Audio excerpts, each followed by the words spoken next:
नमस्कार दोस्तों, स्वागत आप सभी का हमारे YouTube channel non tech study में। हम कवर कर रहे हैं पे एसएससी सीजीएल 23 के टियर 1 में आए हुए इंग्लिश के सारे क्वेश्चंस। एंड आज हम बात करेंगे 14 जुलाई का शिफ्ट 3 यानी जो 2.5 आवर PM में स्टार्ट हुआ था, 2:30 जो आफ्टरनून में स्टार्ट हुआ था। उस शिफ्ट में आए हुए इंग्लिश के सारे क्वेश्चंस को देख लेते हैं।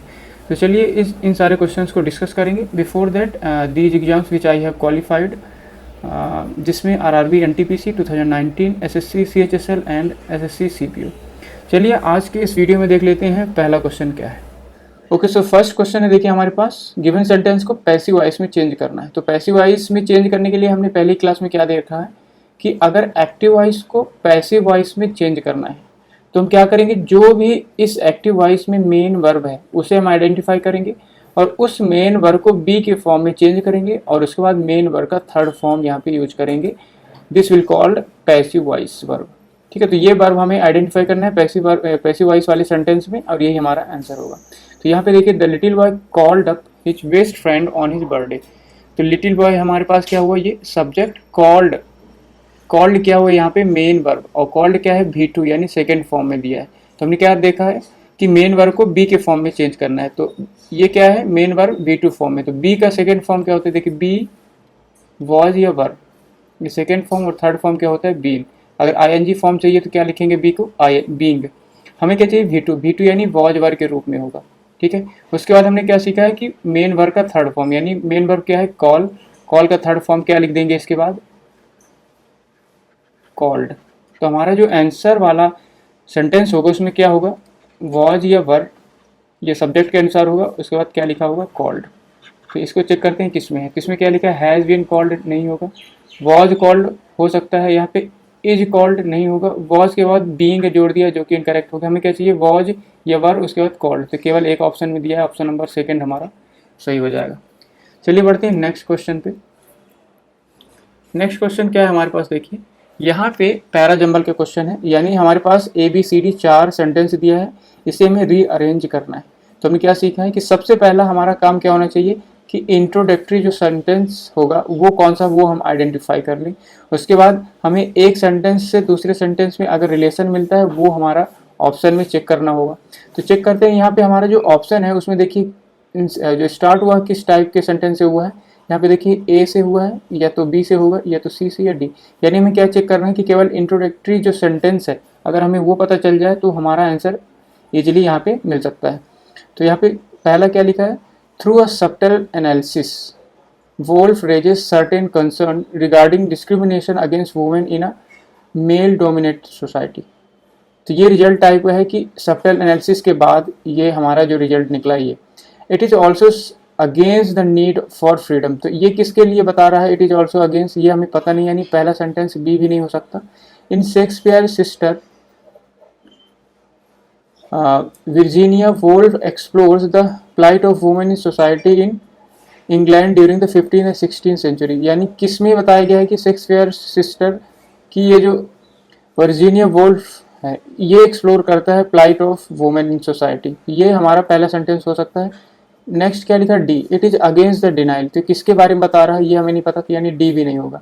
तो ए वाला हमारा रिजल्ट बता रहा था, बी किस सब्जेक्ट को डिफाइन कर रहा है ये हमें नहीं पता, डी में किस सब्जेक्ट को बता रहा है ये नहीं पता। यानी हमारा पहला सेंटेंस क्या होगा, सी। तो सी से स्टार्ट होने वाला केवल एक ही ऑप्शन है, ऑप्शन नंबर डी हमारा करेक्ट हो जाएगा। ठीक है, तो इस तरह हम इस पैरा जंबल को इजीली सॉल्व कर सकते हैं।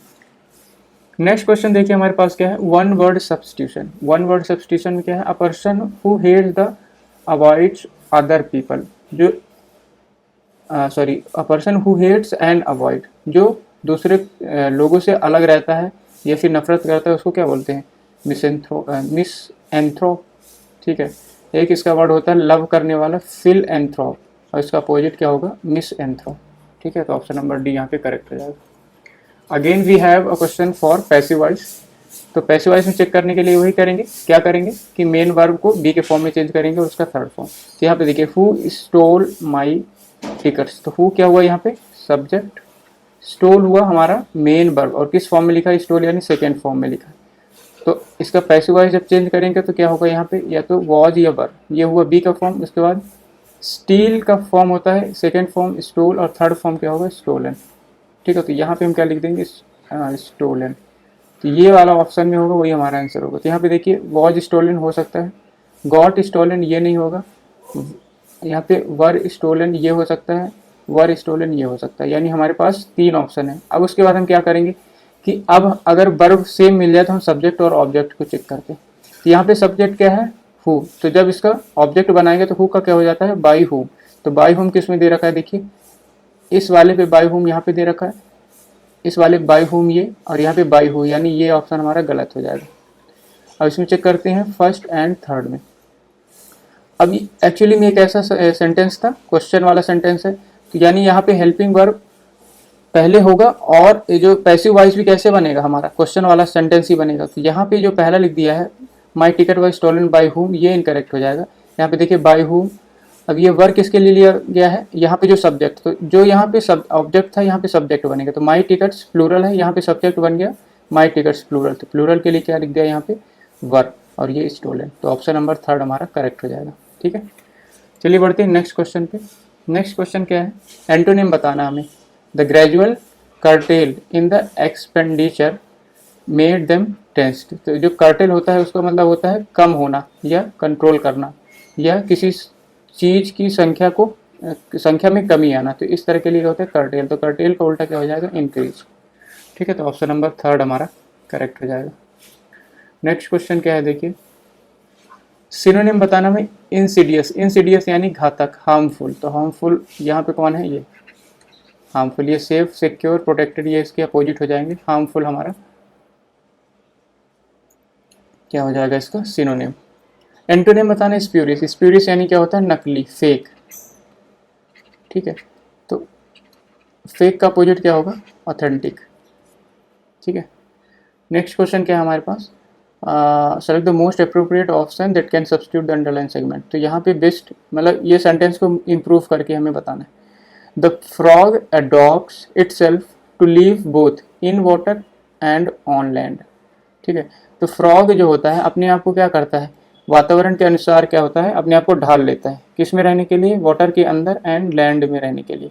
तो इस वाले अडॉप्ट का मतलब क्या होता है, स्वीकार करना, या जैसे चिल्ड्रन के अडॉप्ट करते हैं तो वो वाला अडॉप्ट यहाँ पे होगा। एडेप्ट जो लिखा है इसका मतलब होता है किसी चीज़ में निपुण होना या बेहतर होना, उस चीज़ को सीखा हुआ रहना। और एक वर्ड होता है अडाप्ट, अडाप्ट यानी अपने आप को सिचुएशन के अनुसार ढालना। तो जो फ्रॉग है वो क्या करता है, अपने आप को वाटर और लैंड में रहने के लिए अपने आप को उस इन्वायरमेंट में अपने आप को ढाल लेता है। तो यहाँ पे जो होगा वो क्या होगा, हमारे पास जो करेक्ट वर्ड होगा वो होगा अडाप्ट। अब यहाँ पे फ्रॉग कैसा हो, सिंगुलर, तो यहाँ पे क्या हो जाएगा, adopts. The frog adopts itself to live both in water and on land. ठीक है, नेक्स्ट क्वेश्चन देखिए यहाँ पे 4 सेगमेंट में इसको डिवाइड किया गया है। अब इसमें जो एरर है वो हमें बताना है।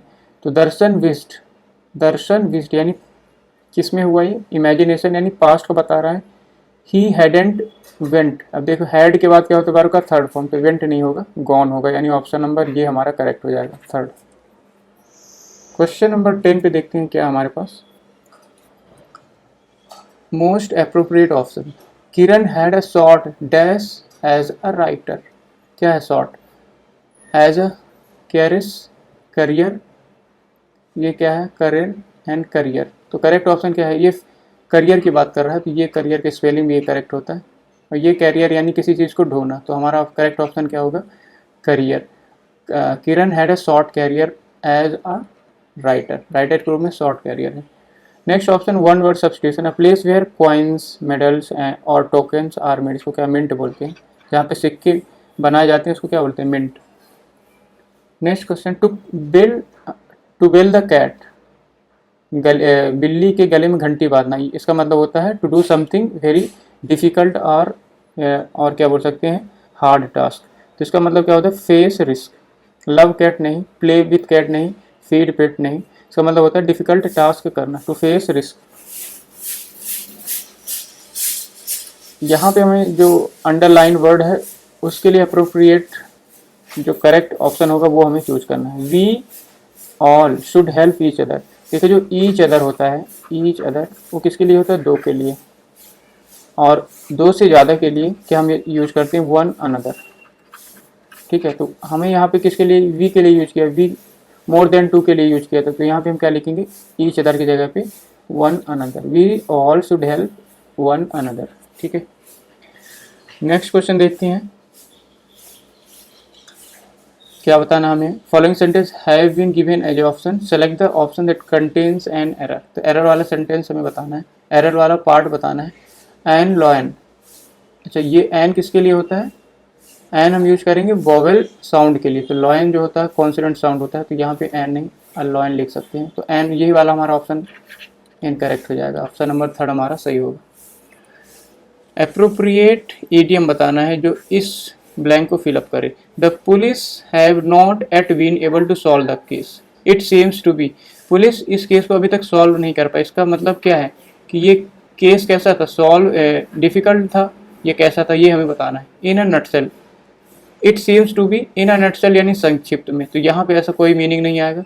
Turning over a new leaf नहीं, हार्ड नट टू क्रैक, बिल्कुल यही होगा करेक्ट, क्योंकि इसका मतलब क्या हुआ कि केस कैसा था, हार्ड नट टू क्रैक यानी डिफिकल्ट टास्क है, it seems to be difficult task, तो ये हमारा ऑप्शन नंबर 3 करेक्ट हो जाएगा। नेक्स्ट ऑप्शन हमें एंटोनिम बताना है किसका, स्टॉन्च। स्टॉन्च यानी होता है ईमानदार, सच्चा, ट्रू, तो इसका उल्टा क्या हो जाएगा, रिजोल्यूट, केयरलेस, कंफ्यूज या अनस्टडी। अनस्टडी यानी होता है, स्टडी यानी होता है एक जगह पर फिक्स, अनस्टडी यानी जो वेरी करता है, यानी जिस पे हम डिपेंड नहीं कर सकते, तो अनस्टडी इसका करेक्ट एंटोनिम हो जाएगा। ठीक है, नेक्स्ट क्वेश्चन देखिए यहाँ पे, identify the option that rectifies the underline spelling error in the given sentence. तो इम्प्लीमेंटेशन, इम्प्लीमेंटेशन का करेक्ट स्पेलिंग क्या होगा, IMPLEMENTATION, तो यहाँ पे IMPLI लिखा, यहाँ पे PLE होगा, PLE यहाँ पे, तो IMPLE ये हमारा ऑप्शन करेक्ट हो जाएगा। ठीक है, यहाँ पे बाकी सही दे रखा था, इम्प्लीमेंटेशन, ऑप्शन नंबर 3 हमारा करेक्ट हो जाएगा। नेक्स्ट क्वेश्चन देखिए क्या है, क्वेश्चन नंबर 18, सिनोनिम किसका, अबाउंड। अबाउंड यानी क्या होता है, प्रचुर मात्रा में, तो प्रचुर मात्रा के लिए क्या होगा, इंक्रीज यानी बढ़ना, फ्लोरिश यानी बहुत ज़्यादा संख्या में, सक्सीड यानी पास, एडिक्वेट यानी इनफ, तो अबाउंड यानी होता है प्रचुर मात्रा में होना, तो फ्लोरिश यानी संख्या में बहुत ज़्यादा होना, यानी ऑप्शन नंबर 2 हमारा करेक्ट होगा। एडिक्वेट यानी होता है इनफ मात्रा, यानी जितना चाहिए उतना, लेकिन हमें क्या चाहिए, प्रचुर मात्रा में, तो यहाँ पे क्या हो जाएगा, फ्लोरिश। इनकरेक्ट स्पेलिंग, तो यहाँ पे देखिए opportunity, OPPORTUNITY, Reliance RELIANCE, approach APPROA, यहाँ पे देखिए क्या होता है अप्रोच का स्पेलिंग, APPROACH होता है, यहाँ पे AO लिखा है, क्या होगा यहाँ पे OA। ठीक है, question number 12, one word substitution, a person who abandons religion, जो रिलीजन को त्याग देता है उसको क्या बोलते हैं, अपोस्ट्रेट। ठीक है, सिंपल सा वर्ड था, अपोस्ट्रेट। नेक्स्ट जो क्वेश्चन है वो है हमारे पास क्लोज टेस्ट के क्वेश्चन। तो क्लोज टेस्ट सॉल्व करने का बेस्ट तरीका क्या है, once you have to go through the passage, आपको एक बार इस पैसेज को पढ़ना है इन अ फास्ट वे, ताकि आप इसका सेंस और किस टाइप ऑफ जो हमारा पैसेज है वो पता चल पाए। तो global warming is one of the biggest environmental tax facing the world today, तो ग्लोबल वार्मिंग के बारे में यानी फैक्ट जो दे रखा है उसके बारे में बताया होगा। तो सिंपल सा, ये पहले भी आपने पढ़ा होगा स्कूल में या कहीं और बुक में, तो ये इसको आप पढ़ने की जरूरत भी नहीं, क्योंकि ये ग्लोबल वार्मिंग के बारे में बताया, कैसा बढ़ता है, कैसा कंट्रोल कर सकते हैं। तो चलिए फिलिंग द ब्लैंक पर आते हैं। The global warming is one of the biggest environmental dash facing the world today, क्या है इन्वायरमेंटल, क्या है जो फेस कर रहा है वर्ल्ड टुडे, तो कॉन्सिक्वेंसेस है, अपॉर्चुनिटी है, बेनिफिट है, चैलेंज है। ऑफकोर्स चैलेंज है, क्या इन्वायरमेंटल चैलेंज है जो फेस कर रहा है वर्ल्ड।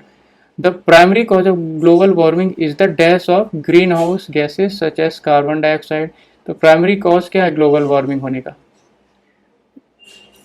ऑप्शन में क्या क्या दे रखा है देखिए, the primary cause of global warming is the dash of green house gas. Green house gas का क्या, इमिशन के कारण, ग्रीन हाउस गैस इमिशन जैसे कि carbon dioxide, methane into atmosphere. ठीक है, तो इमिशन है, एब्जॉर्प्शन तो नहीं है, ग्रीन हाउस गैस एब्जॉर्ब थोड़ी ना होता है, जो हमारा यहाँ पे जैसे कार्बन डाइऑक्साइड उसका इमिशन हो गया, उसके अलावा मीथेन का इमिशन हो गया, इमिशन यानी उत्सर्जन, तो यह ऑप्शन नंबर 1 हमारा करेक्ट हो जाएगा। नेक्स्ट देखते हैं, these gases trap heat from the sun causing the earth temperature to rise. इसके कारण क्या होता है, सन एटमॉस्फेयर में टेम्परेचर कैसा हो जाता है, ट्रैप हो जाता है, तो टेम्परेचर कैसा होता है, टेम्परेचर यहाँ का हाई होने लगता है।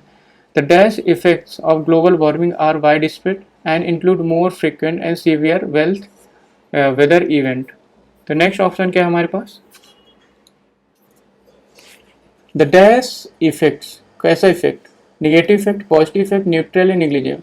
तो dash effect of global warming are wide spread and include more frequent and severe weather event. तो इसका कैसा नेगेटिव इफेक्ट है, जिसके कारण क्या होता है, सीवियर वेदर इवेंट आ रहे हैं, जिसके कारण rising sea level, loss of biodiversity, ठीक है, समुद्र का पानी का लेवल बढ़ रहा है, बायोडाइवर्सिटी है, उसमें क्या हो रहा है, यहाँ पे लॉस ऑफ बायोडाइवर्सिटी हो रहा है। तो ऑफकोर्स हमारे पास क्या होगा, निगेटिव जो इफेक्ट है, जिसके कारण ये सारी चीज़ें हो रही हैं। Many governments and organisations have implemented dash, implement किए हैं किस लिए, to reduce green house gas emission, green house gas emission को रिड्यूस करने के लिए। तो कई सारे प्लान्स बनाए होंगे, या फिर यहाँ पे पॉलिसीज, ऑप्शन करेक्ट है, कई सारे पॉलिसीज बनाए हैं किस लिए, to reduce global, implemented policies to reduce green house gas emission को कंट्रोल करने के लिए, ठीक है। तो हमारा पॉलिसी यहाँ पे करेक्ट होगा। However, individuals can also play a role in dash global warming by making small changes in their daily habits. तो individual can also play a role, किसमें, इन, ऑप्शन हमारे पास क्या है यहाँ पे, individual can also play a role in exacerbating यानी बढ़ाने में, मिटिगेट यानी कंट्रोल करने में, role in mitigate global warming, mitigate यानी कंट्रोल करने में ग्लोबल वार्मिंग में, by making small changes in their daily habits such as reduce their energy consumptions and driving less। तो ये हमारे पास करेक्ट ऑप्शन हो जाएगा, ग्लोबल वार्मिंग को मिटिगेट करने के लिए ये इंडिविजुअल हैबिट्स हो सकते हैं। तो ये सिंपल सा हमारा पैसेज था, आई होप सबको ये इजीली सॉल्व हो गया होगा। तो आज के क्लास में इतना ही, हम 25 क्वेश्चन सॉल्व कर चुके हैं। नेक्स्ट क्लास में हम देखेंगे नेक्स्ट शिफ्ट में आए हुए सारे question. So thank you guys, thank you for watching, and if you like the video, please hit the like button and subscribe my channel.